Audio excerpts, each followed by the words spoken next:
The whispers followed Lillian Turner like a shadow as she navigated the crowded marketplace of Aztec, New Mexico territory, in the spring of 1885. Her once respected family name now carried the weight of scandal, turning former friends into cold-faced strangers who stepped aside as if she carried some contagious disease. "Ain't proper for her to show her face here," a woman murmured, loud enough for Lillian to hear as she examined a basket of apples. "The nerve," another agreed, pulling her young daughter closer. "After what her father did." Lillian's fingers trembled as she selected 3 apples, carefully counting out the coins from her dwindling savings. The merchant snatched them without meeting her eyes, dropping her purchase into her basket from a distance, as if afraid their fingers might accidentally touch. She had known it would be difficult, returning to town after her father's crimes had been discovered, but the reality cut deeper than she had prepared herself for. Edward Turner had been Aztec's bank manager for 15 years before absconding with nearly every dollar of the town's savings. What no one seemed to care about was that his own daughter had been left behind, penniless and bewildered, to face their collective wrath. "I need flour, please," she said quietly to Mr. Barnaby, the general store owner who had once slipped her peppermint candies when she was a child. Now he looked through her as if she were made of glass. "Sold out," he said flatly, though Lillian could clearly see the sacks stacked behind him. Her throat tightened. "But I can see." "I said sold out, Miss Turner." His voice carried across the market, drawing more stares. Someone jostled her from behind, hard enough that she stumbled forward, her basket falling to the ground. Her precious apples rolled in the dirt as snickers rose around her. No one moved to help as she knelt to retrieve them, dust clinging to her worn dress. "That's enough." The deep voice cut through the marketplace chatter. Lillian looked up to see a tall figure standing over her, his shadow falling across her face. He knelt down beside her, gathering her scattered apples and placing them gently back in her basket. "You folks ought to be ashamed," he said, loud enough for all to hear as he rose to his full height. "Treating a lady this way." Lillian recognized him vaguely. Nathaniel Vance, a rancher who'd purchased land outside town about a year ago. She'd seen him on occasion, but they had never spoken. He was handsome in a rugged way, with sun-bronzed skin and eyes the color of a summer sky. "Mind your business, Vance," someone called out. "You don't know what her kind has done to this town." "Her kind?" His voice was dangerously soft. "Last I checked, Miss Turner hasn't stolen anything from anyone." He reached down, offering his hand to help her up. When she hesitated, he smiled. "I don't bite, madam." Lillian placed her hand in his, surprised by both its warmth and strength as he pulled her to her feet. To the shock of everyone, Lillian included, he didn't let go once she was standing. Instead, he threaded her arm through his as if escorting a lady to a dance.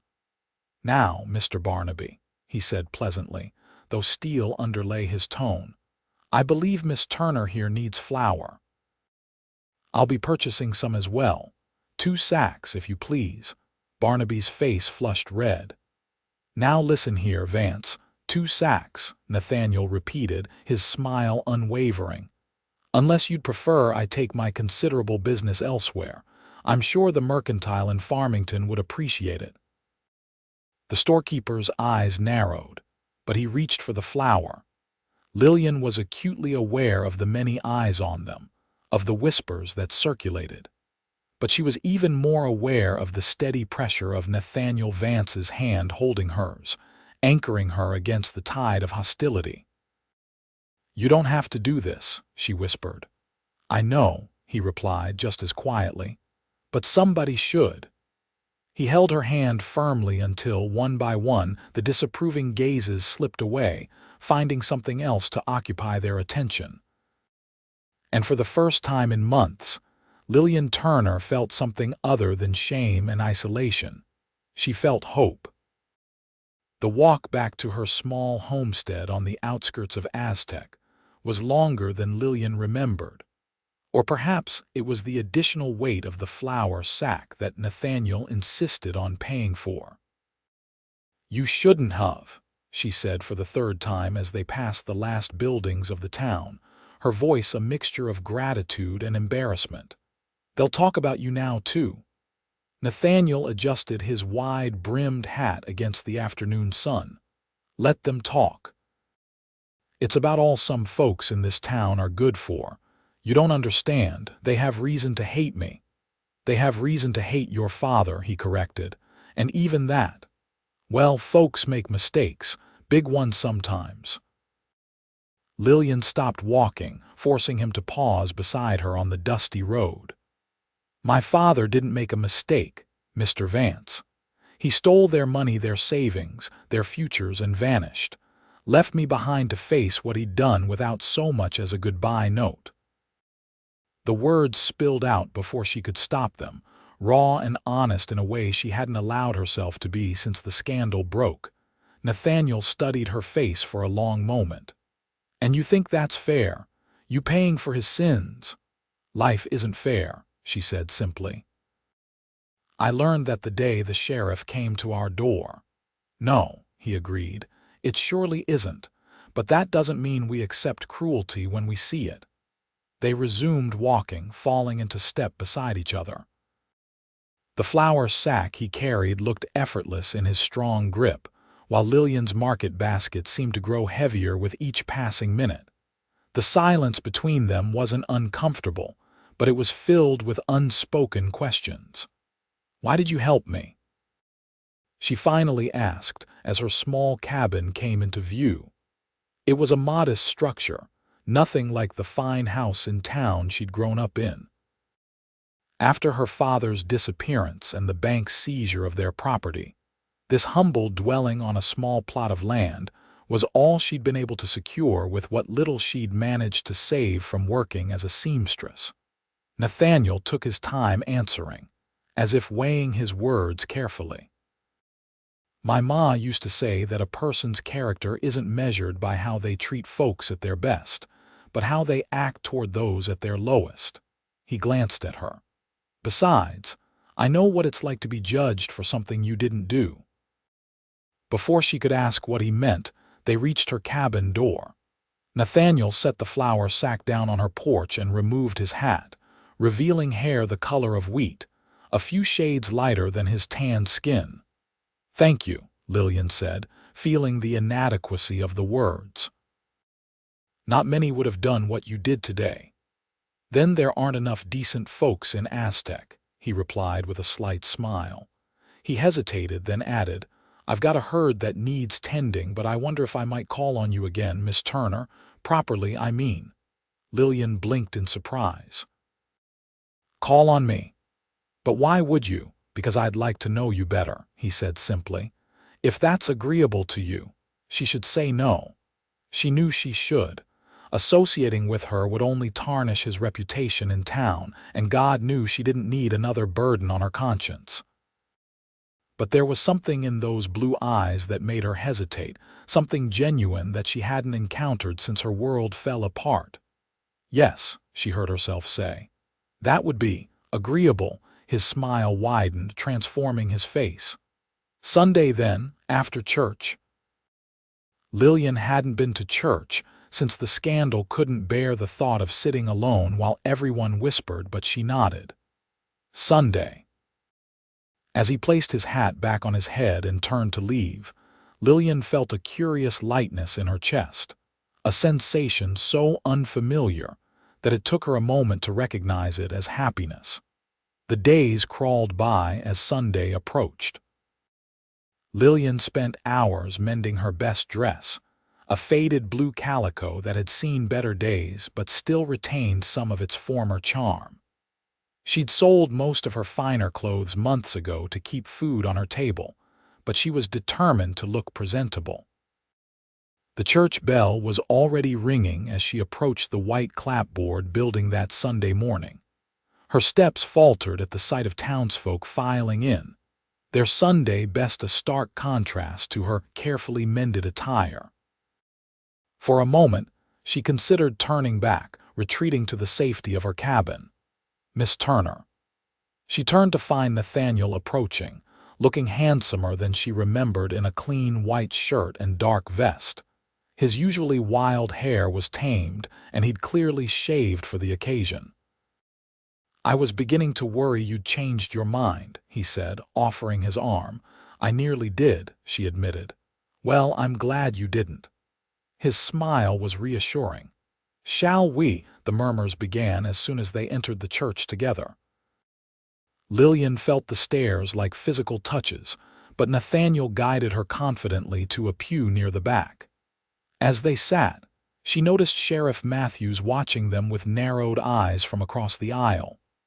"Ignore them," Nathaniel whispered, his breath warm against her ear. The service passed in a blur. Lillian barely heard Reverend Parker's sermon about forgiveness and irony that wasn't lost on her. When the final hymn concluded and the congregation began to disperse, Nathaniel placed a gentle hand on her arm. "Wait here a moment," he said, then approached the Reverend, speaking to him in low tones. Sheriff Matthews intercepted Lillian before she could wonder what they were discussing. "Bold of you to show your face here, Miss Turner," he said, his voice carrying just enough to draw attention from those nearby. "I have as much right to worship as anyone, Sheriff," she replied, keeping her voice steady despite her racing heart. "You now," he leaned closer. "Your father's still a wanted man. Any word from him lately?" "You know there isn't. I wonder about that." His eyes were cold.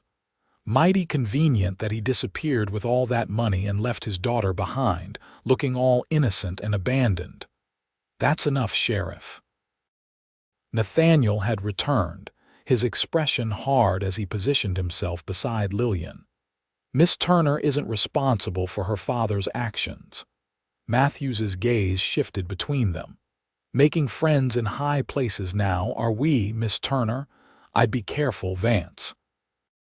She's her father's daughter, through and through."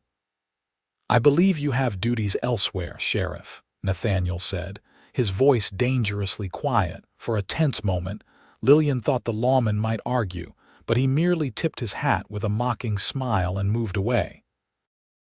Around them, churchgoers pretended not to have been watching the exchange. "Are you all right?" Nathaniel asked once the sheriff was out of earshot. Lillian nodded, though she felt far from it. "You shouldn't antagonize him. He's still convinced I was somehow involved in my father's scheme." "Were you?" The directness of his question startled her. "No, I had no idea what my father was planning. I woke up one morning and he was gone, along with most of our belongings." By noon, the sheriff was at our door with a warrant. Nathaniel studied her face, then nodded once. "I believe you." "Now, I've spoken to Reverend Parker, and he's agreed to let us use the church picnic grounds for our dinner. I brought food," he added, gesturing to a basket she hadn't noticed before. "Unless you'd prefer to go elsewhere." The thought of extending their time in public view was daunting, but the alternative, inviting him to her small cabin, seemed too forward. "The picnic grounds will be fine," she decided. They settled at a table beneath a large cottonwood tree, well away from the few families who had also chosen to enjoy the fine weather. Nathaniel unpacked his basket to reveal a veritable feast: fried chicken, biscuits, pickled vegetables, and even a small jar of honey. "Did you prepare all this yourself?" Lillian asked. Impressed despite herself, he laughed, the sound rich and warm. "Lord, no. Mrs. Holloway at the boarding house did.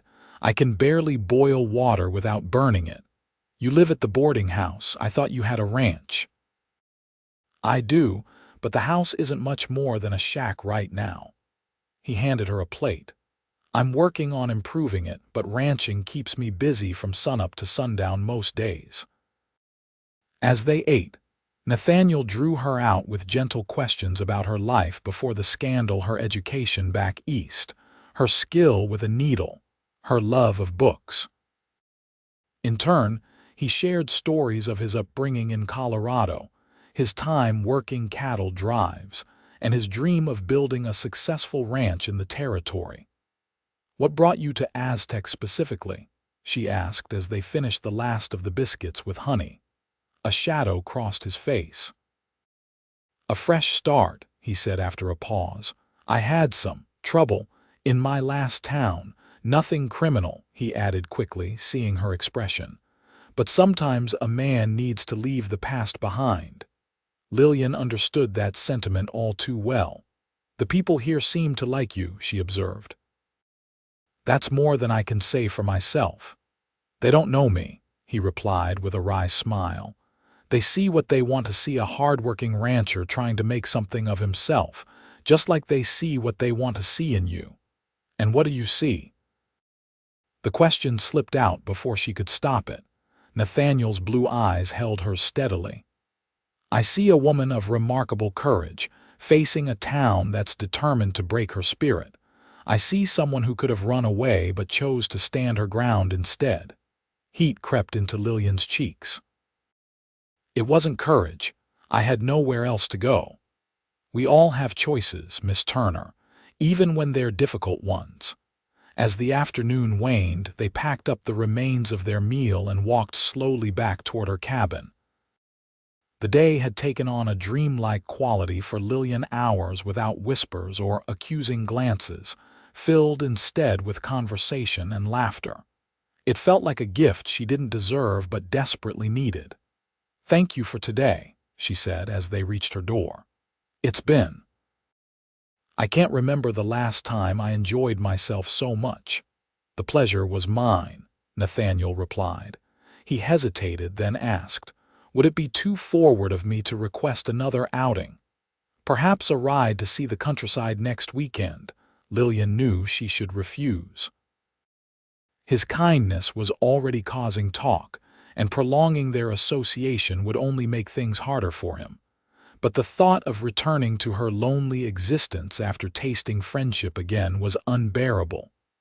"I'd like that," she said softly, "though I don't have a horse."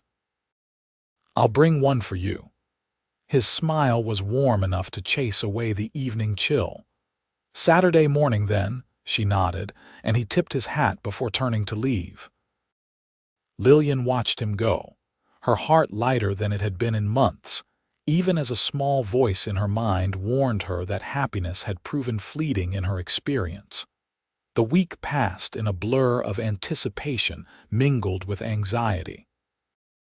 Lillian had to venture into town twice for sewing supplies. She had managed to secure a few commissions from families outside Aztec, who either didn't know or didn't care about her father's crimes, and each time, she noticed the whispers had taken on a new tone. Now they weren't just about her, but about Nathaniel Vance as well. "Heard he's sweet on the Turner girl," Mrs. Peterson said to her friend as Lillian examined thread at the mercantile. "Can't imagine why. Must not know the full story." "Or maybe he does," the other woman replied with a meaningful look. "Birds of a feather, you know.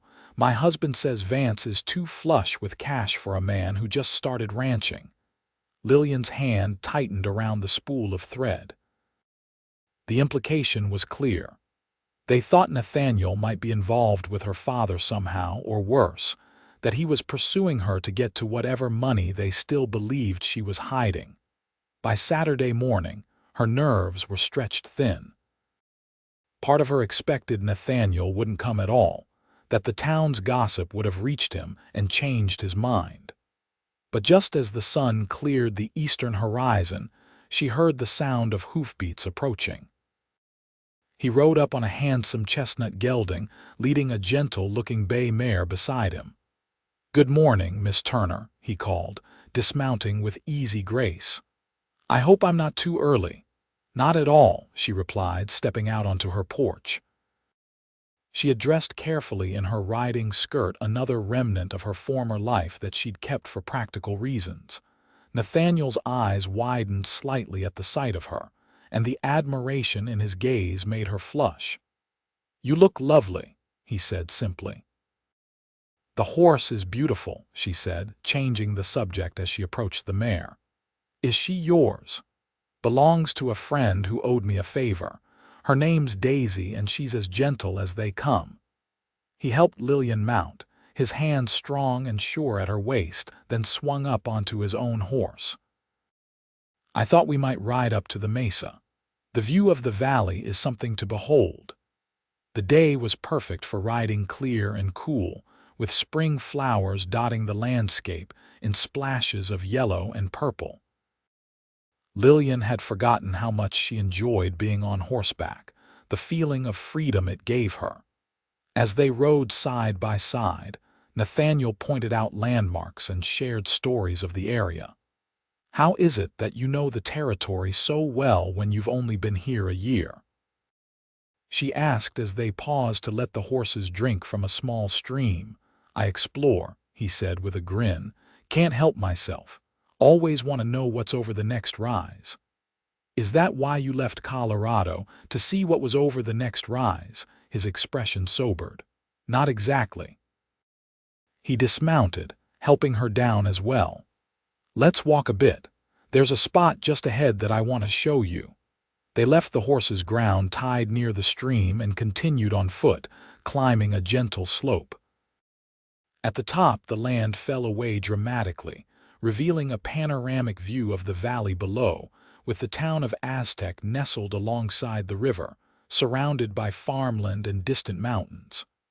Oh, Lillian breathed, momentarily forgetting all her troubles. It's magnificent. Worth the ride? Nathaniel asked, standing close beside her. She nodded, unable to take her eyes off the vista. I've lived here most of my life, but I've never seen it like this. Sometimes we need to step back to see the whole picture, he said thoughtfully. He guided her to a flat rock where they could sit comfortably. Lillian, may I call you Lillian, of course. He seemed to be gathering his thoughts. I heard what they're saying in town about me, about us. Her heart sank. I'm sorry, I knew this would happen. Your reputation. I don't give a damn about my reputation, he interrupted, surprising her with his vehemence. But I do care about yours, and I don't want you thinking I have ulterior motives for spending time with you. Then why are you? She asked directly. Why risk association with the town pariah? Nathaniel's laugh was short and humorless. Because I know what it's like to be judged unfairly. He ran a hand through his hair, his gaze fixed on the distant horizon. Back in Colorado, I was accused of something I didn't do, cattle rustling. I worked for a big ranch, and when cattle started going missing, fingers pointed at me because I was new, because I kept to myself. Lillian watched his profile, seeing the tension in his jaw. What happened? The real rustlers were caught eventually, but by then, the damage was done. No one wanted to hire me. Old friends crossed the street to avoid me. His eyes met hers. Sound familiar? Yes, she whispered. When I saw them treating you that way in the market, something in me I couldn't stand by and watch. Not again. His hand found hers on the rock between them. I don't pity you, Lillian. I admire you. Your strength, your dignity despite everything. His fingers were warm against hers, calloused from ranch work but gentle in their touch. I'm not as strong as you think, she admitted. Some days I can barely face getting out of bed, knowing what awaits me in town. Yet you do it anyway. That's courage. He squeezed her hand. I want to keep seeing you, Lillian, not because I feel sorry for you, but because being with you makes me happy. Happier than I've been in a long time. The sincerity in his eyes made her breath catch. The town will never accept it. They'll make things difficult for both of us. Let them try. His smile had a defiant edge. I've faced worse than small town gossips. They stayed on the mesa until the sun began its westward descent, talking of lighter things, books they'd both read, places they'd like to visit, dreams they still harbored despite setbacks. When they finally returned to her cabin, Lillian felt as if something fundamental had shifted between them. "Thank you for today," she said as he helped her dismount. "For everything." Nathaniel held her hands a moment longer than necessary. "May I call on you again? Tomorrow, perhaps?" "Tomorrow is Sunday," she reminded him. "Church. After then, we could have dinner at my ranch." "It's not much, but I'd love to," she said, surprising herself with her eagerness. His smile was radiant. "Until tomorrow, then." As she watched him ride away, leading Daisy behind him, Lillian knew she was treading dangerous waters. She was beginning to care for Nathaniel Vance in a way that terrified her, because caring meant the possibility of loss, of pain. And she'd had more than her share of both already. But for the first time in months, fear wasn't the strongest emotion in her heart. The following weeks established a pattern that became the brightest part of Lillian's life. Sundays were spent at church, where they endured stares with dignified silence, followed by afternoons at Nathaniel's small ranch or riding in the countryside. Twice a week, he would visit her cabin in the evenings, often bringing books they would read aloud to each other by lamplight. The hostility in town didn't abate, if anything. It intensified as their relationship became more obvious, but Lillian found it easier to bear with Nathaniel by her side. His presence was like a shield, not just physically but emotionally. "They're just jealous," he told her one evening as they walked back from a particularly unpleasant encounter at the general store, where Mrs. Barnaby had loudly wondered what tricks Lillian had used to snare a decent man. "Of what?" Lillian asked incredulously. "My tarnished name, my poverty, your beauty, your intelligence." He squeezed her hand. "The fact that you've endured what would break most people and still managed to be kind." She shook her head but couldn't help smiling. In the month since that first day in the marketplace, Nathaniel had shown her a side of herself she'd forgotten existed, a woman who could laugh, who had opinions worth sharing, who could feel joy despite circumstances. "Come to dinner tomorrow night," she said impulsively. "I'll cook for you for a change." His eyes lit up. "I'd be honored." The next evening, Lillian prepared a simple but hearty meal of rabbit stew and cornbread, using herbs from her small garden to add flavor. She had just set the table when a knock came at the door. Nathaniel stood on her porch, hat in hand and a small bundle of wildflowers extended toward her. "For you," he said with an almost boyish shyness. "They're not much compared to proper bouquets, but they're perfect," she interrupted, taking them with genuine pleasure. No one had given her flowers since before her father's crime. "Come in. Dinner's almost ready." The evening passed in comfortable conversation. As they finished the meal, Nathaniel leaned back in his chair, a contemplative look on his face. "Penny for your thoughts," Lillian said, gathering their empty plates. "I was just thinking how different my life is from what I expected when I came to Aztec." He caught her hand as she reached for his cup. "All for the better, mind you."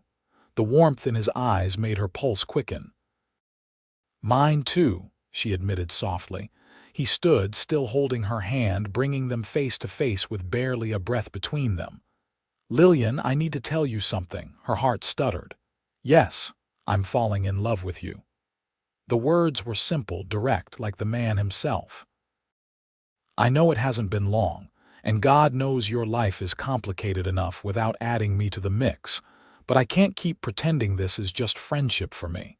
Not anymore." Lillian felt dizzy, as if the floor had suddenly tilted beneath her feet. "Nathaniel, you don't have to say anything," he assured her quickly. "I just needed you to know where I stand. Whatever you feel, however much time you need." She silenced him by placing her fingers gently against his lips. "I'm falling in love with you too," she whispered. "I've been fighting it because I'm afraid of caring so much again, afraid of what the town will say, afraid of disappointing you somehow. But I can't fight it anymore." His smile was like sunrise, brilliant and full of promise. Slowly, Giving her every chance to pull away, he bent his head toward hers. Their first kiss was gentle, a question rather than a demand. When Lillian responded, her hands moving to his shoulders, Nathaniel deepened the kiss with a tenderness that brought tears to her eyes. When they finally parted, he rested his forehead against hers. "I want to court you properly, Lillian Turner, with your permission," she laughed softly. "I think we're well past the asking permission stage." "Maybe so," he agreed with a grin, "but I aim to do right by you all the same." As Nathaniel prepared to leave later that evening, Lillian felt a curious mix of elation and apprehension. Loving him was the easiest thing she'd done in years, but she couldn't shake the feeling that their happiness was somehow borrowed time. "I'll see you Sunday," he asked, lingering at the door. She nodded. "I'll be the one wearing the ridiculous smile." His laughter was the last thing she heard as he rode away into the darkness. The next morning dawned clear and bright, but Lillian's mood dimmed considerably when she realized she needed to go into town for supplies. These trips were never pleasant, but they were necessary, and she refused to let the townspeople's attitudes keep her from living her life. The main street was busy when she arrived, farmers and ranchers in town for trading day. Lillian kept her head high as she made her way toward the general store, ignoring the stares and whispers that followed her. She was almost at the door when Sheriff Matthews stepped directly into her path. "Miss Turner," he said, his tone falsely cordial. "Just the person I wanted to see." Lillian's stomach tightened. "What can I do for you, Sheriff? I received an interesting telegram yesterday." He withdrew a paper from his pocket. "Seems your father has been spotted in Denver, spending quite freely, according to my source." "I wouldn't know anything about that," she replied evenly. "I haven't heard from him since he left, so you say." Matthews's eyes were cold. "Strange coincidence, though, that your new friend Vance hails from Colorado. Ever wonder if maybe they're acquainted?" The implication made her blood run cold. "That's absurd. Nathaniel has nothing to do with my father." "Is it absurd? Man shows up not long after your father disappears with all that money, takes an unusual interest in you, defends you publicly." The sheriff leaned closer. "Maybe he's just the delivery boy bringing your share of the stolen funds." "You're despicable," Lillian hissed, her hands trembling with anger. "Nathaniel is the most honorable man I've ever met, and I won't stand here while you slander him." "Honorable?" Matthews's laugh was ugly. "Ask him about his time in Colorado. Ask him why he really left. Might be enlightening." Before Lillian could respond, a familiar voice called her name. She turned to see Nathaniel approaching, his expression darkening as he noted the sheriff's presence. "Everything all right here?" he asked, positioning himself at Lillian's side. "Just having a friendly chat with Miss Turner," Matthews said with a smirk. "About Colorado. You remember Colorado, don't you, Vance?" Something flashed in Nathaniel's eyes, anger, but also something else. Worry. "Lillian, are you finished with your shopping?" "I haven't started," she said, still shaken by the sheriff's insinuations. "Then let's go. Mrs. Barnaby is holding some fabric for you." He placed a protective hand at the small of her back, guiding her away from Matthews, whose knowing smile followed them into the store. Once inside, Lillian turned to face him. What was that about? What did he mean about Colorado? Nathaniel ran a hand through his hair, a gesture she now recognized as a sign of distress. "Not here," he said quietly. "I'll explain everything, but not with half the town listening." The shopping trip proceeded in tense silence. As they left town, Nathaniel suggested they go to his ranch rather than her cabin. "We need to talk, and I'd rather do it where we won't be interrupted." Lillian's anxiety grew with each mile. By the time they reached his modest ranch house, her imagination had conjured a dozen scenarios, each worse than the last. Had Nathaniel been involved in criminal activities back in Colorado? Was there some connection to her father that she didn't know about? Inside, he gestured for her to sit at his small table while he poured them both coffee. "I owe you an explanation," he began, his voice grave. "I told you I left Colorado because I was falsely accused of cattle rustling, but that wasn't the whole truth." Lillian's hands tightened around her cup. "Tell me now, then." "The man who accused me, who planted evidence to make me look guilty, was Howard Blackwell, the owner of the ranch where I worked." Nathaniel's expression was troubled. "He had a daughter, Caroline. We were close, too close in her father's opinion. He didn't think a ranch hand was good enough for his daughter." "So he framed you for rustling?" Lillian asked, trying to understand. Nathaniel nodded. "When the real rustlers were caught, it cleared my name legally, but not my reputation. Howard spread rumors that I'd somehow bribed or threatened the rustlers to take the blame, and he sent Caroline away to relatives back east." His eyes met Lillian's. "I left because there was nothing left for me there. Not work, not respect, not love," she finished softly. "No." His gaze was steady. "I didn't find that until I came here, until you." Relief washed over her, followed quickly by shame for having doubted him. "I'm sorry." When the sheriff implied Matthews is grasping at straws, Nathaniel said firmly, "He's convinced you know where your father is, and he'll use any means to pressure you, including trying to drive a wedge between us." "But why mention Colorado specifically? How would he know about your past?" "Telegrams, probably. He's the law. It wouldn't be hard for him to make inquiries." Nathaniel reached across the table to take her hand. "Lillian, I swear to you, I have no connection to your father or his crimes. I didn't even know who you were that first day in the market. I just saw a woman being mistreated and couldn't stand by." She believed him. Despite the sheriff's insinuations, despite the town's whispers, she trusted Nathaniel Vance in a way she hadn't trusted anyone since her father's betrayal. "I believe you," she said simply. The relief on his face was palpable. "Thank you." He squeezed her hand. "I should have told you the full story sooner. I wanted to leave the past behind. I understand that better than most." She managed a small smile. "We all have stories we'd rather not tell." As Lillian rode home that evening, she felt a curious mix of emotions: relief that Nathaniel's secret was nothing more sinister than a thwarted romance, anger at Sheriff Matthews's manipulative tactics, and a deepening certainty that her feelings for Nathaniel were becoming the cornerstone of her new life. The following Sunday, they arrived at church together as usual, but Lillian immediately sensed a difference in the atmosphere.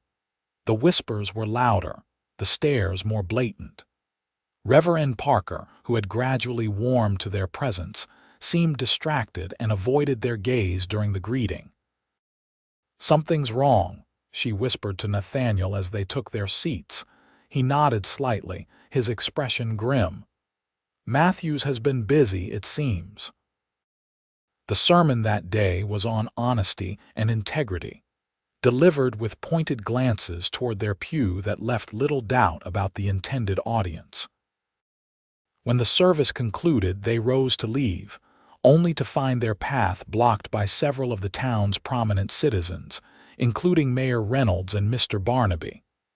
"Mr. Vance," the mayor said stiffly, "a word, if you please." Nathaniel's hand found Lillian's, his grip firm. "Whatever you have to say can be said in front of Miss Turner." The mayor's disapproving gaze flickered to their joined hands. "Very well. It has come to our attention that your presence in Aztec may not be entirely above board." "Meaning what, exactly?" Nathaniel's voice was dangerously calm.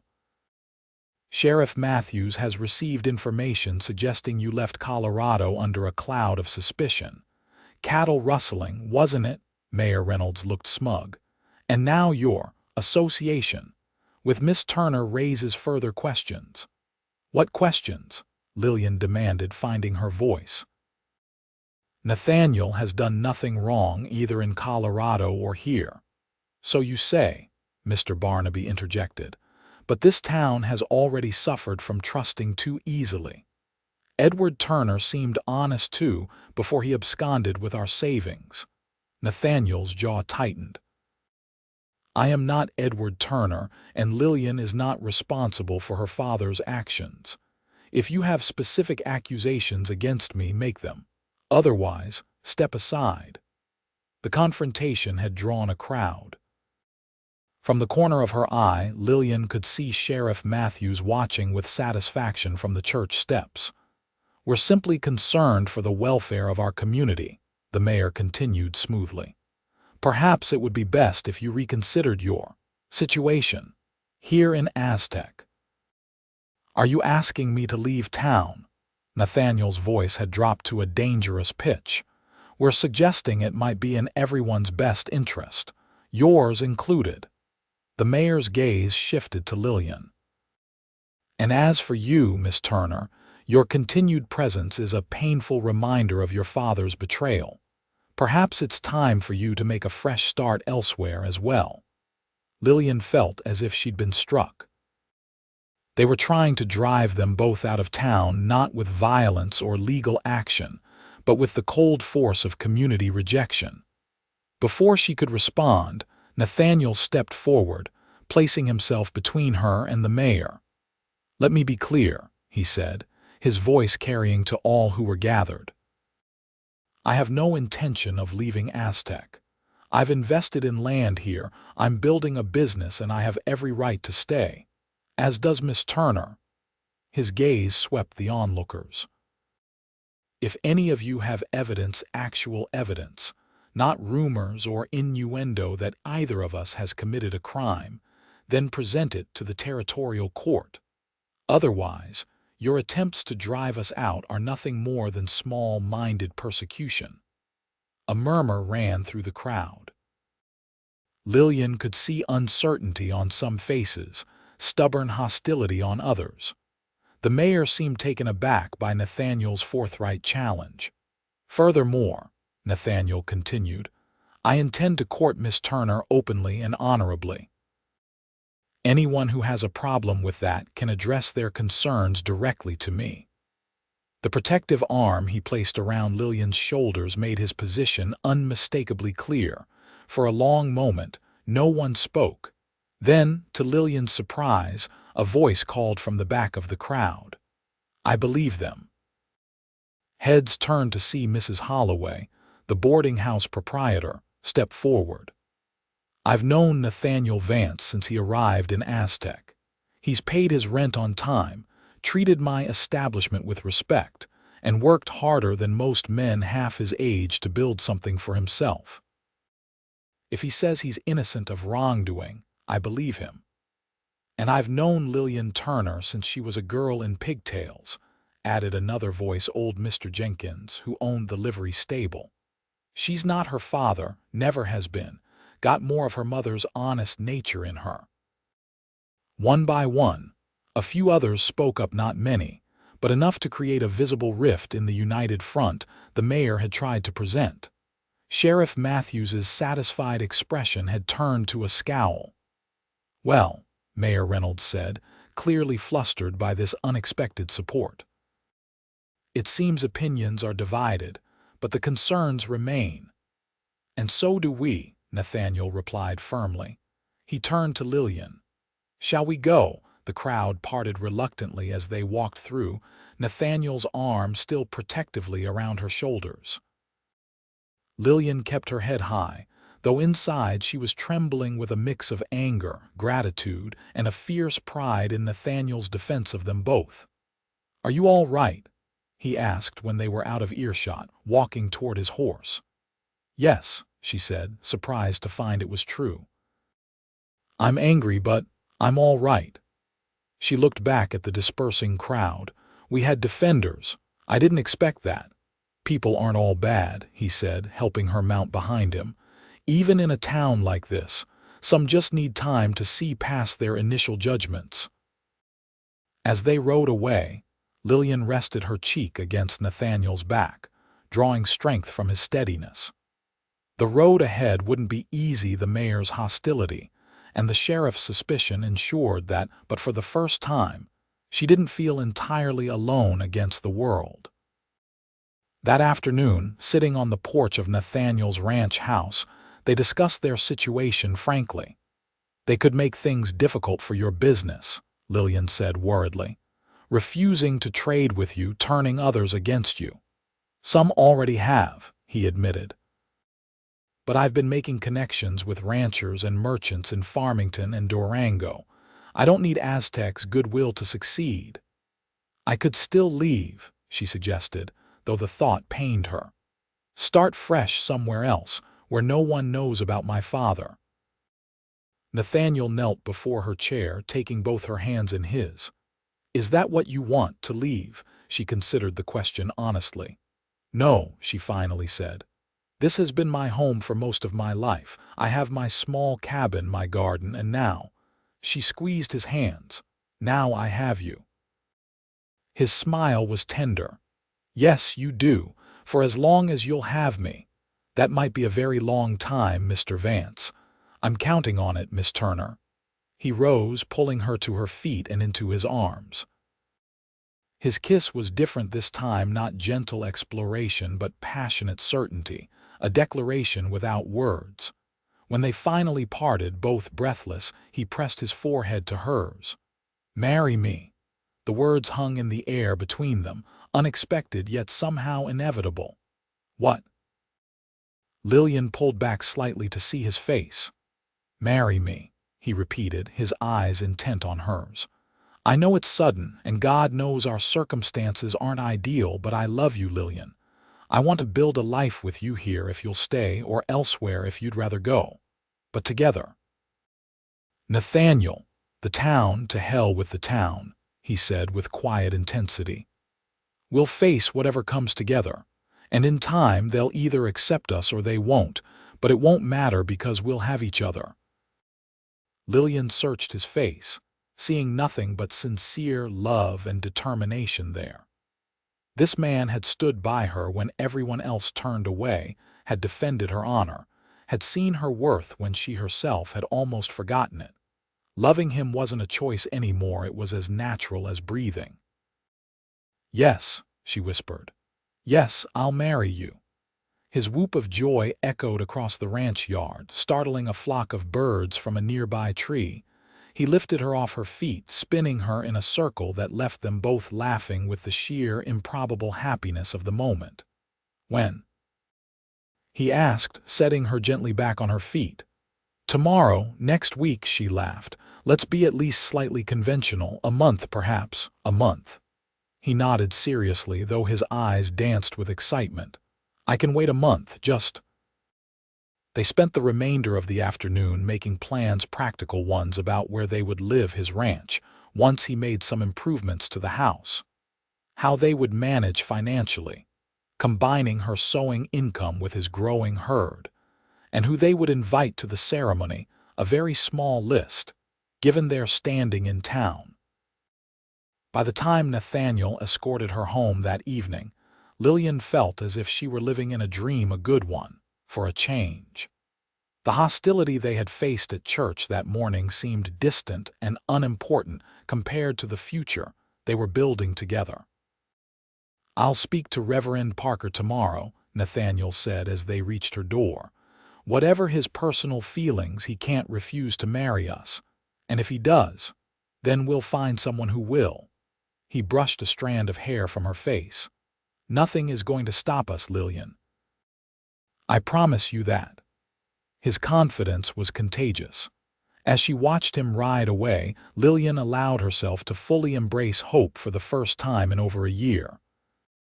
The news of their engagement spread through Aztec with predictable results: outrage from some, curiosity from others, and genuine well-wishes from the few who had stood up for them at church.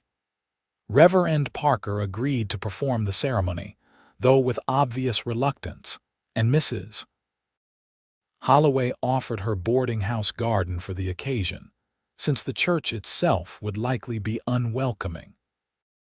Sheriff Matthews made his displeasure known through increased scrutiny, stopping Nathaniel for minor infractions, questioning Lillian whenever she went to town alone, making pointed comments about the timing of their relationship.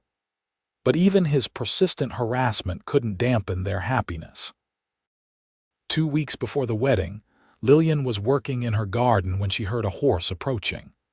Looking up with a smile, expecting Nathaniel, she was startled to see a stranger instead, a well-dressed man in his 60s, riding a fine bay horse. "Miss Turner," he called, dismounting at her gate. "Lillian Turner," she straightened, wiping her hands on her apron. "Yes, can I help you?" The man approached, removing his hat to reveal silver hair and sharp eyes that assessed her with uncomfortable intensity. "My name is Joseph Blackwell. I've come from Colorado to speak with you about Nathaniel Vance." Lillian's heart stuttered. Blackwell, the name Nathaniel had mentioned, the father of his former sweetheart. "What about him? May we speak inside?" The man glanced around, as if concerned about being overheard. Reluctantly, Lillian led him into her cabin, leaving the door open for propriety's sake. She offered him a seat but remained standing herself. "What business do you have with Nathaniel?" "Unfinished business," Blackwell said grimly. "I understand you're engaged to him." "Yes. We're to be married in 2 weeks." The man shook his head. "I'm afraid that would be a mistake, Miss Turner. Vance is not the man you think he is." "I know exactly who he is," Lillian said firmly. "If you've come to repeat old accusations about cattle rustling, I already know the truth of that matter." Blackwell's eyebrows rose. "His version of the truth, no doubt. Did he tell you he seduced my daughter? That he nearly ruined her reputation before I intervened?" "He told me you disapproved of their relationship and went to extraordinary lengths to separate them." Lillian's voice was cool. "Including framing him for a crime he didn't commit." "Is that what he told you?" The man's laugh was bitter. "Let me tell you what really happened. My daughter Caroline was young and impressionable. Vance took advantage of that, convinced her they were in love, all while helping himself to my cattle on the side. When the real rustlers were caught, they refused to implicate him directly. Honor among thieves, you understand, but the evidence was clear enough."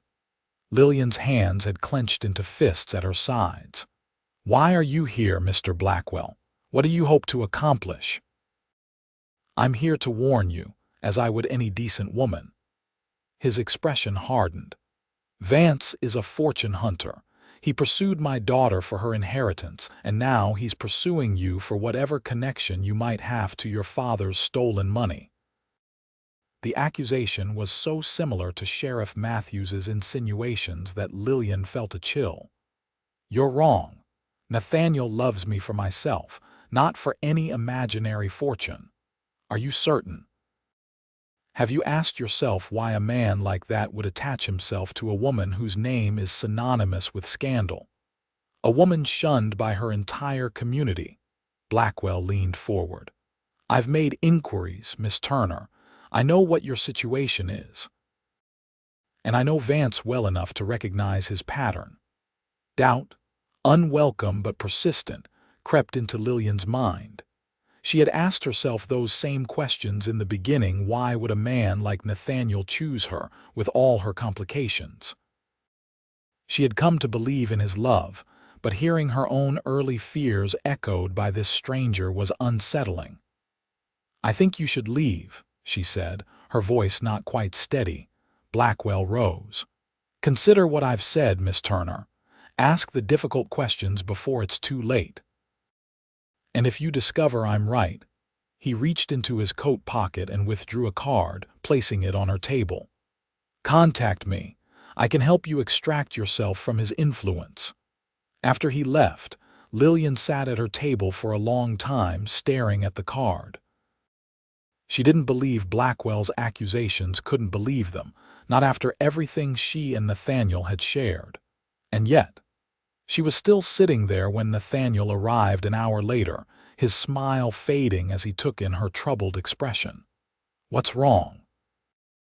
Lillian pushed the card across the table toward him. Joseph Blackwell was here. The color drained from Nathaniel's face. Howard's brother, here, why? To warn me about you. She met his eyes directly. He says you're only interested in me because you think I have access to my father's stolen money. That's absurd, Nathaniel said instantly, but Lillian didn't miss the flash of anger, or was it fear, in his eyes. What else did he say? That you seduced his niece for her inheritance. That the rustling accusations weren't as false as you claimed. She swallowed hard. Nathaniel, I don't want to believe him, but why would he come all this way if there wasn't some truth to his story? Nathaniel paced the small room, running a hand through his hair in that now familiar gesture of distress. Because his brother can't stand the thought of being wrong. Because the Blackwells never let go of a grudge. Because he stopped suddenly, turning to face her. Wait, you said his niece. Caroline, your sweetheart from Colorado. Caroline was Howard's daughter, not his niece. Nathaniel's expression sharpened. Joseph is her uncle. Are you sure he said his name was Joseph Blackwell? Lillian nodded, confusion replacing some of her doubt. Yes, he was very clear about that. And he said he came from Colorado. Yes. Why? What does it matter? Nathaniel's eyes had taken on an intensity she'd never seen before. Because Joseph Blackwell died 3 years ago before I ever met Caroline. I attended his funeral. Lillian stared at him, trying to process this information. But then who? Describe him to me, Nathaniel said urgently. The man who was here. Older, 60s maybe. Silver hair, well-dressed, expensive horse. He had sharp eyes, almost cold. Nathaniel had gone very still. Tall, with a scar near his left ear. Yes, Lillian whispered, a chill running through her. Nathaniel, who was he? Edward Turner, he said flatly. Your father. The world seemed to tilt beneath Lillian's feet. No, she said automatically. That's impossible. Why would my father to drive us apart? Nathaniel's expression was grim. Think about it. Matthews said your father was spotted in Denver. If he somehow heard about us, about our engagement, he might see it as a threat. If you marry, if you build a new life, you might not welcome him back if he ever decided to return. Lillian sank into a chair, her legs suddenly unable to support her. I haven't seen my father in over a year. I wouldn't recognize. You were a child when Joseph Blackwell died, living here, not in Colorado. You'd have no way of knowing. Nathaniel knelt before her, taking her trembling hands in his. Lillian, I swear to you on everything I hold sacred, that man was not who he claimed to be. The real Joseph Blackwell is long dead, and everything else he told you was equally false. She wanted to believe him, needed to believe him, but the doubt Blackwell, or her father, had planted had taken root. How can I be sure? How can I know you're not just saying what I want to hear? Nathaniel's face reflected her pain. I don't know how to prove a negative, how to prove I'm not after money that doesn't exist. All I can offer is my word and my heart. His grip on her hands tightened. You know me, Lillian. In your heart, you know who I am. Ask yourself if the man you've come to love could be the fortune hunter he described. Lillian closed her eyes, trying to sort through the confusion of her thoughts. She thought of Nathaniel defending her in the marketplace that first day, expecting nothing in return. Of his patience as she slowly opened her heart to him, of his courage in facing down the town's disapproval. None of it suggested a man motivated by greed or deception. No, she said finally, opening her eyes to meet his worried gaze. The man I love could never be what he described. The relief on Nathaniel's face was palpable. Thank God. He pulled her into his arms, holding her tightly. I was afraid I'd lost you. Never, she whispered against his shoulder. But Nathaniel, if that really was my father, why now? What does he want? I don't know, he admitted, drawing back to look at her. But I think we need to tell Sheriff Matthews, whatever my issues with him, if your father has returned to the area, the law should know." The thought of going to Matthews for help was distasteful, but Lillian nodded her agreement. "Tomorrow, then. We'll go together." That night, alone in her cabin after Nathaniel had reluctantly departed, Lillian found sleep elusive. The possibility that she had spoken with her father had sat across from him without recognition was deeply disturbing. Even more troubling was the question of his motive. What did Edward Turner want from his daughter after all this time? The answer came in the darkest hour before dawn, with the sound of breaking glass and the acrid smell of smoke. Lillian woke coughing, her bedroom filled with thick smoke. Flames were already consuming the front room of her small cabin, blocking the door. The window was her only chance. She grabbed her shawl and a small bag containing her most precious possessions, her mother's locket, her savings, the deed to her land, and smashed the bedroom window with a chair. The night air was cool against her skin as she crawled through, cutting her hands on broken glass, but barely noticing in her desperation to escape. Once outside, she ran to the well, grabbing a bucket, but it was already clear that her efforts would be futile. The cabin was engulfed, flames reaching for the sky. A movement at the edge of her property caught her eye, a figure on horseback, watching the fire. Even in the darkness, illuminated only by the glow of the flames, there was something familiar in the silhouette. "Father." She called, her voice breaking. The figure turned sharply at her voice, as if surprised to see her outside. For a moment, they stared at each other across the distance, long enough for Lillian to be certain it was indeed the man who had visited her, claiming to be Joseph Blackwell. Then he wheeled his horse and galloped away into the night. Lillian sank to her knees in the dirt, watching as everything she had rebuilt after her father's betrayal was reduced to ashes. By the time the first neighbors arrived, alerted by the smoke and glow on the horizon, there was nothing left to save. "Miss Turner, are you hurt?" It was Mr. Jenkins from the livery, the first to reach her. "No," she said numbly. "I'm not hurt. What happened?" he asked, helping her to her feet. Lillian stared at the smoldering ruins of her home. "My father happened." The news spread quickly. By dawn, a small crowd had gathered, not to help, as Lillian first thought, but to accuse. "Convenient timing," one man muttered. "Right before the wedding." "Insurance fraud, most likely," another agreed. "Like father, like daughter." "That's enough." The voice was Sheriff Matthews's, pushing through the crowd. His eyes narrowed as he took in the scene. "Miss Turner, you're saying your father did this?" Lillian nodded, too exhausted for pretense. "He came to see me yesterday, pretending to be someone else. When I didn't give him what he wanted, he came back in the night. I saw him watching the fire." "And what did he want?" Matthews pressed. "To stop my wedding. To keep me isolated, dependent." She looked up at him defiantly. "Perhaps to make me desperate enough to join him wherever he's hiding." The sheriff's expression was unreadable. "That's quite a story. It's the truth. We'll see." He turned to the gathering crowd.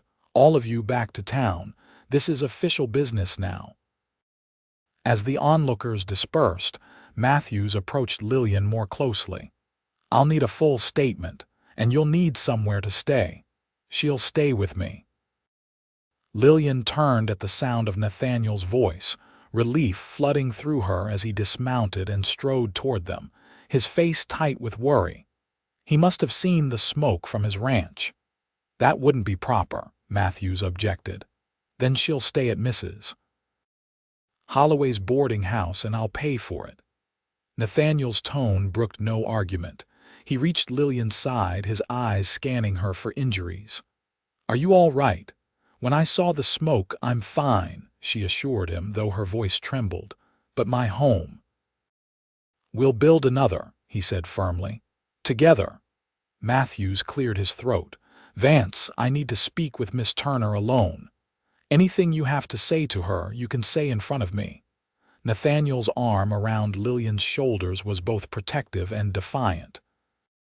The sheriff's mouth thinned with displeasure, but he continued. "Very well, Miss Turner, your story about your father's return is difficult to verify. There are those who might suggest this fire was set for other reasons." "Such as," Nathaniel demanded, "insurance, sympathy, a distraction from other matters." Matthews's gaze was calculating. "Or perhaps a way to accelerate your marriage plans by necessitating shared accommodations." Lillian felt Nathaniel tense beside her. "That's outrageous," he said, his voice dangerously low. "Is it?" The sheriff looked pointedly at the smoldering ruins. "Miss Turner claims her father has returned, yet no one else has seen him. She claims he threatened her, yet she didn't report it yesterday when it supposedly happened. And now, conveniently, a fire destroys her home just weeks before your wedding." "Are you accusing me of arson, Sheriff?" Lillian asked quietly. "I'm saying the timing is suspicious, and until I have more information, I'll be keeping a close eye on both of you." With that, he tipped his hat and strode back to his horse. Once he was out of earshot, Nathaniel turned to Lillian, his expression grave. "What happened? Tell me everything." She described the night in detail, waking to the smoke, escaping through the window, seeing the figure watching from a distance. "It was him, Nathaniel, the same man who called himself Joseph Blackwell, my father. I believe you." His embrace was fierce, as if he could protect her from the memory itself. "But Matthews won't, not without evidence." "Then we'll have to find some," she said with sudden determination. If her father had returned, if he was willing to destroy her home, what else might he do? "He must be staying somewhere nearby. People would notice a stranger." Nathaniel nodded thoughtfully. "I have friends in neighboring towns. I'll make inquiries." He looked down at her, his expression softening. "But first, let's get you to Mrs. Holloway's. You need rest and clean clothes." As they rode double on his horse toward town, Lillian leaned against Nathaniel's back, drawing strength from his solid presence. She had lost her home, but not her courage, and certainly not her love. Whatever her father's reasons for returning, whatever his plans might be, she would face them with Nathaniel by her side. The boarding house welcomed her with unexpected warmth. Mrs. Holloway, a widow in her 50s with a no-nonsense manner and kind eyes, showed Lillian to a comfortable room and provided fresh clothing without a hint of the judgment Lillian had come to expect from the townspeople. "You're not the first to lose everything in a fire, child," the older woman said matter-of-factly. "And you won't be the last. What matters is what you do afterward." "Thank you," Lillian said, deeply touched by the simple human kindness. "I don't know how I'll repay you. Mr. Vance has seen to your account for the month," Mrs. Holloway interrupted. "And I understand you're quite skilled with a needle. Perhaps you could help me with some mending when you're feeling up to it." The normalcy of the suggestion work, routine, moving forward was exactly what Lillian needed. "I'd be happy to." After Mrs. Holloway left, Lillian bathed and changed into the borrowed dress, trying to process everything that had happened. Her father had returned, not to reconcile or explain, but to destroy what little she had rebuilt. Why? What could he possibly gain by keeping her isolated and vulnerable? A soft knock at her door interrupted her thoughts. She opened it to find Nathaniel, freshly shaved and changed from his smoke-stained clothes. "How are you?" he asked, his eyes searching her face with concern. "Better," she said honestly. "Confused and angry, but better," he nodded in understanding. "I've been asking around town. No one matching your father's description has checked into any of the hotels or boarding houses. He could be staying in a neighboring town or camping somewhere, possibly." Nathaniel hesitated. "Lillian, there's something else we need to discuss, our wedding." Her heart sank. You want to postpone it? No, he said firmly, just the opposite. I think we should move it forward as soon as possible. But why? The arrangements can be simplified. He took her hands in his. Lillian, your father has shown he's willing to go to extreme lengths to keep us apart. I don't want to give him any more time to cause harm. She considered his words, seeing the logic in them. When? Tomorrow. The next day at the latest. Just us, Mrs. Holloway as witness and Reverend Parker to perform the ceremony. His thumb traced gentle circles on the back of her hand. Unless you'd prefer to wait.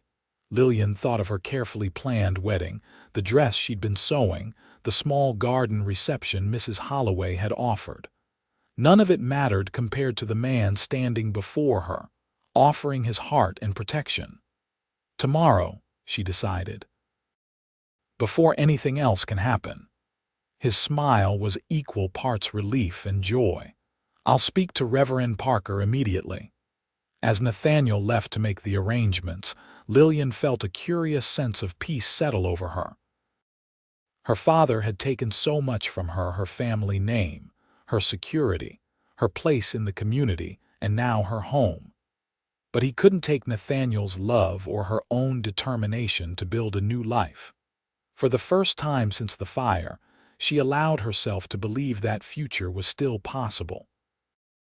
The wedding was even simpler than they had discussed, just Lillian and Nathaniel, Mrs. Holloway and Mr. Jenkins as witnesses, and a clearly uncomfortable Reverend Parker performing the ceremony in the boarding house parlor. Lillian wore her borrowed dress with Mrs. Holloway's cameo pinned at the collar, while Nathaniel looked handsome in his best shirt and clean denims. I, Nathaniel, take thee, Lillian, to be my wedded wife, he said, his voice steady and sure as he slipped a simple gold band onto her finger, a ring he'd ridden to Farmington and back to purchase the previous afternoon. I, Lillian, take thee, Nathaniel, to be my wedded husband, she replied, her heart full as she placed a matching band on his finger. By the authority vested in me, Reverend Parker concluded, I now pronounce you husband and wife. What God has joined together, let no man put asunder. Nathaniel's kiss was gentle, mindful of their audience, but his eyes promised more once they were alone. Mrs. Holloway wiped away a tear, and even Mr. Jenkins looked suspiciously misty-eyed. Well, the Reverend said, clearing his throat, I wish you both happiness. He hesitated, then added, despite our differences, I believe marriage is sacred. I hope you'll honor its vows. We intend to, Nathaniel assured him, after a small celebratory meal provided by Mrs. Holloway. They departed for Nathaniel's ranch, their ranch now. Lillian reminded herself with a sense of wonder. The house was modest, as he had warned her, but he had clearly spent the previous day preparing for her arrival. Fresh curtains hung at the windows, the floors had been scrubbed, and wildflowers brightened the kitchen table. It's not much, he said, watching her reaction nervously, but we'll make it better together. It's perfect, she said, meaning it. After losing everything, the simple security of a roof, walls, and Nathaniel's love felt like extraordinary luxury.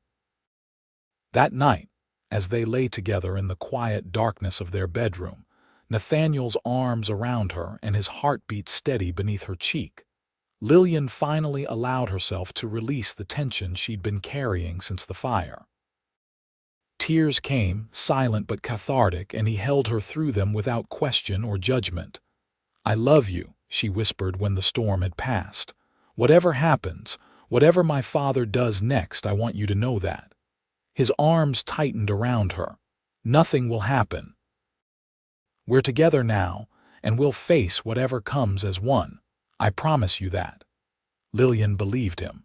For the first time since her world had collapsed more than a year ago, she felt truly safe. The following days established a new routine. Nathaniel worked the ranch while Lillian set about making the house a home, adding small touches with their limited resources. Word of their hasty marriage spread through town with predictable speculation, but ensconced in their own world, they found it easier to ignore. A week after the wedding, Sheriff Matthews rode out to the ranch, his expression grim as Nathaniel met him in the yard. "What can I do for you, Sheriff?" Nathaniel asked, his tone carefully neutral. "Got some news you and your wife should hear." Matthews dismounted. "Is she inside?" Lillian had already appeared at the door, wiping her hands on her apron. "What's happened?" Matthews removed his hat, a gesture that immediately put Lillian on alert. "They found a body in the ravine near Cedar Bluff. Male, well-dressed, been there a few days from the looks of it." Lillian's hand went to her throat. "My father can't say for certain. The condition, well, it's not pretty, but the description matches what you provided, and he had identification on him. Papers in the name of Joseph Blackwell." Nathaniel's arm went around Lillian's waist, steadying her. "Cause of death, broken neck from the fall, most likely. Could have been an accident. That trail is treacherous even in daylight. Or," the sheriff's eyes narrowed, "could have been something else." "What are you implying?" Nathaniel's voice had an edge. "Just stating facts." Matthews replaced his hat. "I'll need one of you to come to town for a formal identification. Tomorrow will do." After he left, Lillian sat heavily on the porch steps, her mind reeling. "If it is my father, then his return was even briefer than we thought," Nathaniel said, sitting beside her.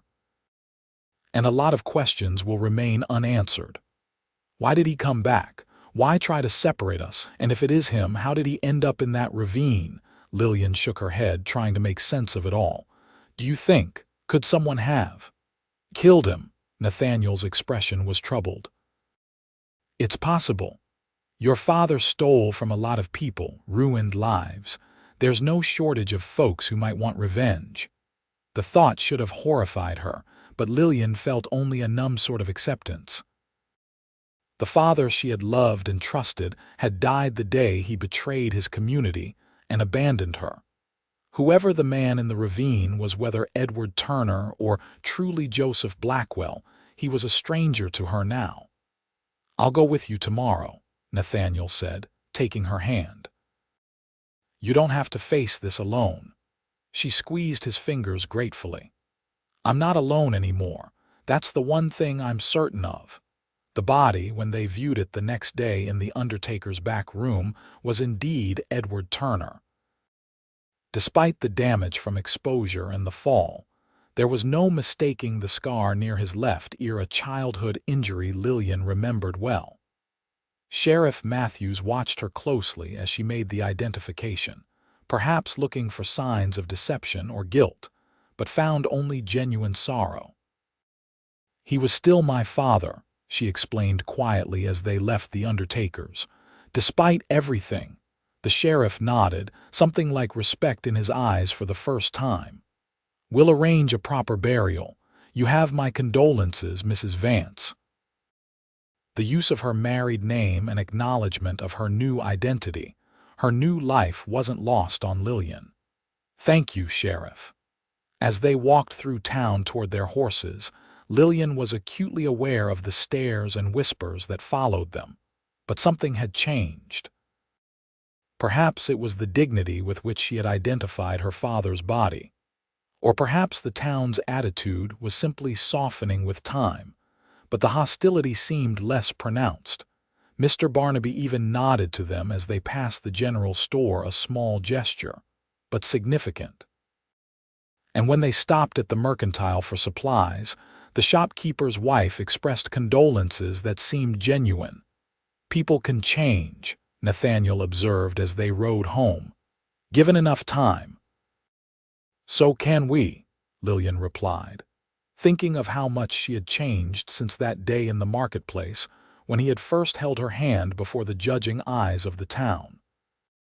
From a woman beaten down by shame and isolation to one who stood tall beside her husband, facing whatever life brought with courage and hope. Edward Turner was buried the following day in a simple ceremony attended only by Lillian, Nathaniel, Reverend Parker, and surprisingly, Sheriff Matthews. No one knew what had brought him back to Aztec, or what he had hoped to accomplish by separating his daughter from the man who loved her. The location of the stolen money remained a mystery, one that Lillian had long since accepted might never be solved. "It doesn't matter anymore," she told Nathaniel as they returned home from the burial. "The money, his reasons, any of it. What matters is here and now, the life we're building together." "And what a life it will be," he promised, drawing her close as they stood on the porch of their home, watching the sunset paint the distant mesas in shades of gold and rose. "I have plans for this ranch for us." "Tell me," she said, leaning into his embrace. "More cattle next year. A bigger house eventually, maybe a foreman to help when the operation grows." His lips brushed her temple. "Children when you're ready, a whole houseful if you want." The image filled her heart. Their home expanded, filled with laughter and small running feet, the loneliness of her past replaced by the warmth of family.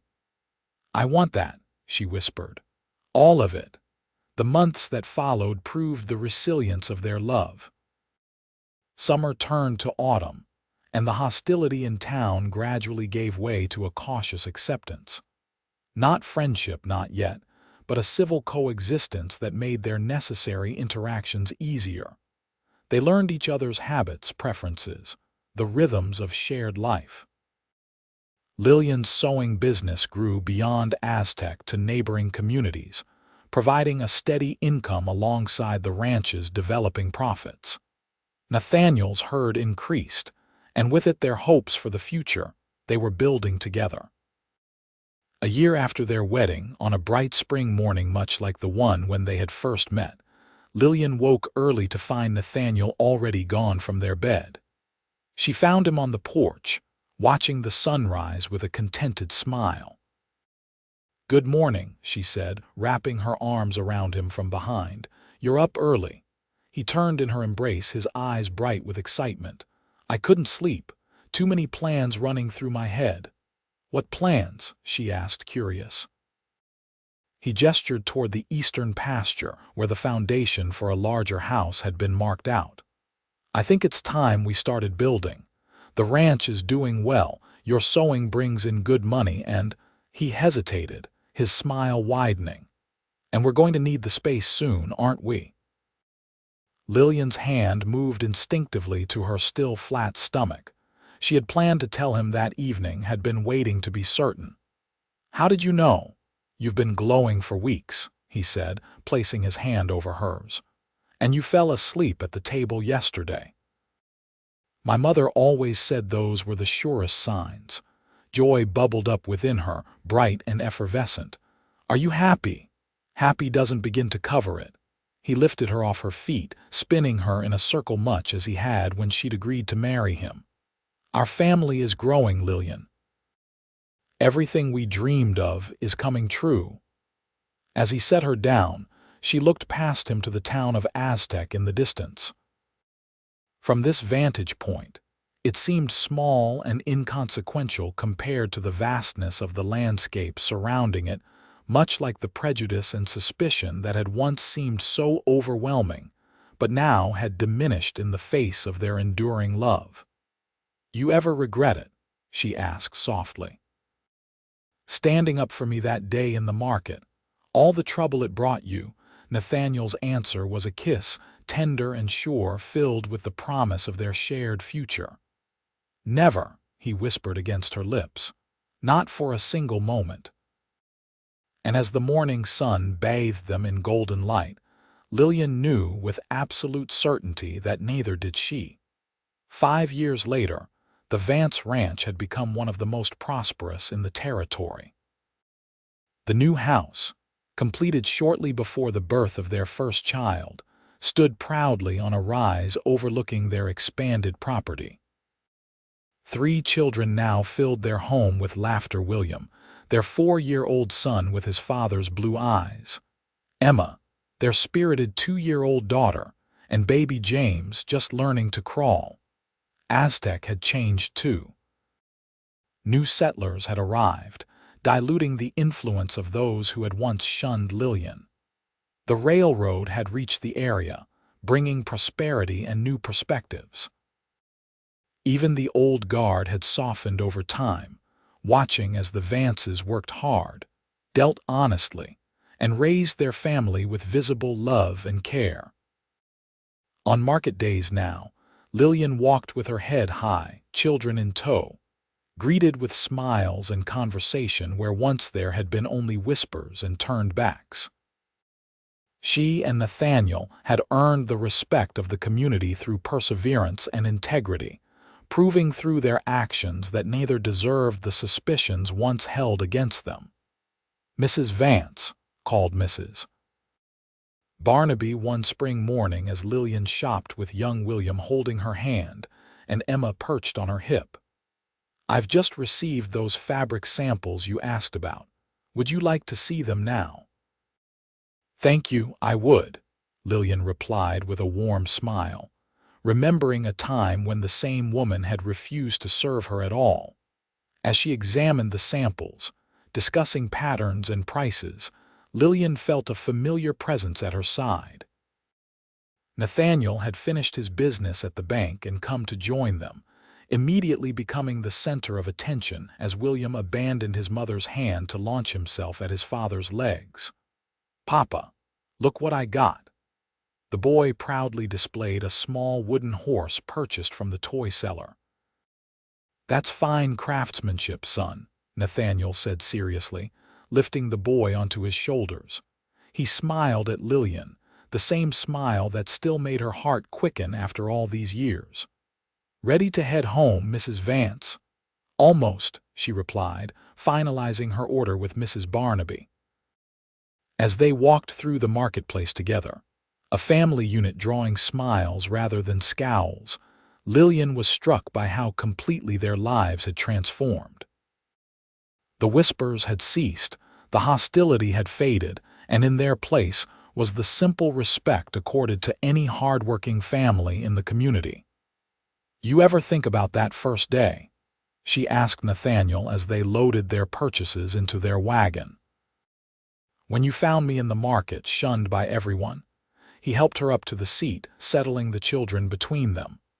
"Sometimes," he admitted, taking the reins. "It was the luckiest day of my life, though I didn't know it then." "Mine too," she said softly, watching as he guided the horses toward their home, built with love and determination against all odds.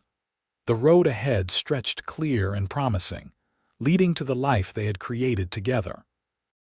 And as Aztec faded behind them and their ranch came into view, Lillian knew that every hardship, every moment of pain and doubt, had been worth it for this, the love of a good man, a family of her own, and the quiet dignity of a life well lived.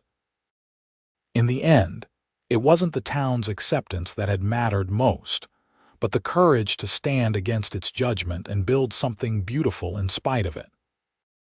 That courage had begun with a simple act of kindness, a cowboy holding her hand, until the judgmental looks turned away, and had grown into a love strong enough to withstand anything life could bring. And that was a story worth telling, for generations to come.